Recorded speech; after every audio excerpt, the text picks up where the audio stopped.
شروع اللہ کا نام لے کر جو بڑا مہربان نہایت رحم والا ہے۔ حامیم عین سین قاف۔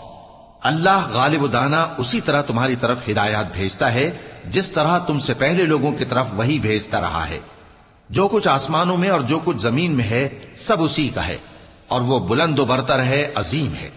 قریب ہے کہ آسمان اوپر سے پھٹ پڑیں اور فرشتے اپنے پروردگار کی تعریف کے ساتھ اس کی تسبیح کرتے رہتے، اور جو لوگ زمین میں ہیں ان کے لیے معافی مانگتے رہتے ہیں۔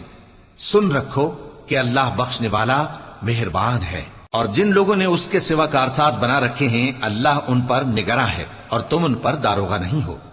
اور اسی طرح ہم نے تمہارے پاس قرآن عربی بھیجا ہے تاکہ تم اس مرکزی شہر یعنی مکے کے رہنے والوں کو اور جو لوگ اس کے ارد گرد رہتے ہیں ان کو خبردار کرو، اور انہیں قیامت کے دن کا بھی جس میں کچھ شک نہیں خوف دلاؤ۔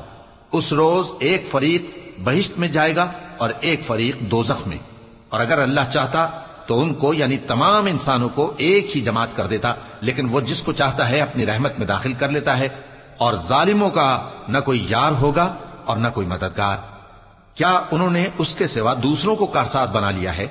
سو کارساز تو اللہ ہی ہے، اور وہی مردوں کو زندہ کرے گا اور وہ ہر چیز پر قدرت رکھتا ہے۔